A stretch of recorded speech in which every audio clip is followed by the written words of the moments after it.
Welcome to Whispering Loudly, the award-winning Workshop Whisperer podcast, as featured by Apple, with Rachel Evans, the #1 automotive business coach in the aftermarket, thanks to titanium sponsor Mechanic Desk and gold sponsor Podium. Whispering Loudly is the Workshop Whisperer podcast. I'm producer Mel. I'm here with Rachel Evans today, and we'd really appreciate it if you go to your podcast app, wherever you listen, and write us a review, and 5 stars, please. We only accept 5 stars. If not, it just won't go through. Well, it will, but we'll be sad. I'll have to cry in the toilet here at the back of the station. It says here, I'm on the, so informative, Rach. I'm on the 4th podcast and I'm hooked, loving all the information you provide. I'm a mechanic's wife and I'm loving listening to the information provided. It's easy to understand too, which is good because often stuff involving auto repair shops can be very technical. Sometimes Rachel talks and I sort of go cross-eyed and think, what's she talking about? That's okay. It's not my job. Coming up today, a JFDI episode, Just Do It. JFDI, with the Workshop Whisperer, Rachel Evans, a coaching masterclass for the brave.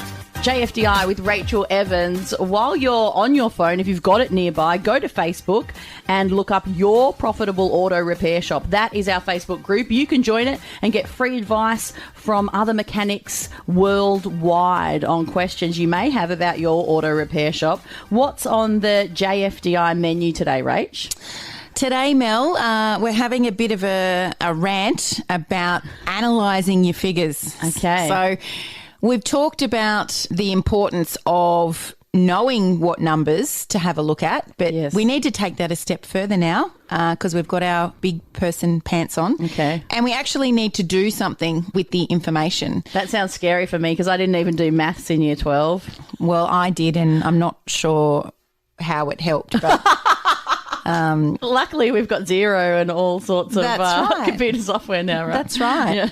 So what I'm talking about here is really taking back control and understanding of how different things affect the way that the business operates financially. So your accountant is concerned with things that happened in the past, okay? So what your turnover was, what your gross profit was, what your net profit was, Yes. okay? That's what they play in. Yep. They don't play in the future unless they're one of the very small handful of accountants who are looking towards the future for you. So who plays in the future? You, say a business coach? Absolutely. Yeah, 100%. And we work beautifully with a very small handful of accountants who also are looking to do the same thing for their clients.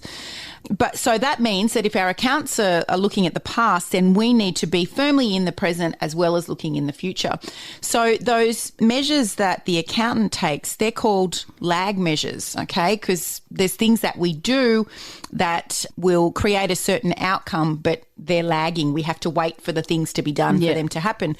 What we need to get really good at is our lead measures. So the things that we can influence that will ultimately affect our turnover, our gross profit, our net profit, etc. Yeah. So lead and lag measures often mentioned in the same breath, and it's important for you that you identify in your business what your lead measures are.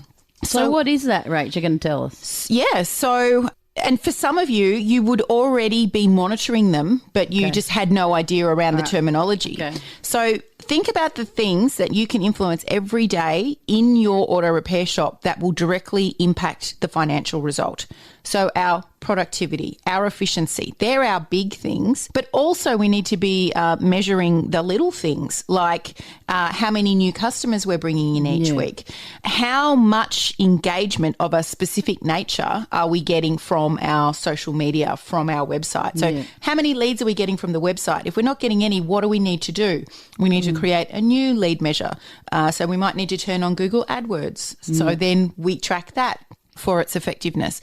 We might have taken up a radio advertising campaign. Well, what are the results? How many customers are you getting from radio each month? If you've done it for a year and you can't track a single one and you've tried really hard to track, then radio is probably, it hasn't worked. So we move on. in terms of our social media, how many people that inquire on your social media page actually make it through the door to being paid customer? Yeah. So these are the types of things that we're looking at that are happening in the now, where we can make some tweaks so that for the future, the performance is improved, so that by the time it becomes the past, the lag measure, that improves as well. But far too many of the auto repair shop owners that we talk to know that they should monitor these things, but don't actually put time into understanding what changes are required once they see the result in order to improve it. Okay. So knowing is one thing. Having your accountant take care of their part is another thing, but actually executing on the information that you get after you've received the information is the important part, and it's lacking. Take a smoko and review us on your Apple Podcast app or wherever you listen. So what other aspects are there to do with the analytics, or is that basically it? You very much have to have process around it. So if you have a service advisor... You love process. I do love process. Everything is process. This is how we train team and then hand over. Yes, that's right. This is how we become free as business owners. Yes. So if you've got a service advisor, and particularly if you've got two, then all of the gathering of all of the data should be in their hands. Okay. Part of procedure. In terms of daily sales, average repair order, productivity, efficiency, where our gross profit dollars per hour sit, etc. You may be doing the marketing yourself, therefore the responsibility is yours to track the effectiveness of it and how many inquiries are coming through to paid customer and whatnot. You just ask people as they walk in the door. Is that the easiest bit? Yes, you should. Yeah. Absolutely. Every new customer should be filling in their new customer details form and answering the question, how did you find out about us? Yeah. And you should cross-reference every week your Facebook, Instagram, website inquiries with new customers to see if anyone's been missed. Yeah, all right, cool. So, we have clients in the engine room that are now using iPads to, when their new customers come in, get them to fill in their data. They've set up a quick little Google form or Jot form to capture that information and ask them marketing questions in terms of, how would you like to be contacted? When we've finished your job, would you prefer an SMS or a phone call? Yeah, that's cool. And then the all-important question, how did you find out about us? Join our free Facebook group, Your Profitable Auto Repair Shop, and join in on the conversation with auto repair shop owners just like you globally. Well, I can't wait to delve down into my analytics. We hope you enjoyed this episode of Whispering Loudly. And if you want to listen to another one, why don't you go up into the search bar and search a topic of interest? And we're pretty sure something will come up from Whispering Loudly from a previous season. See you soon.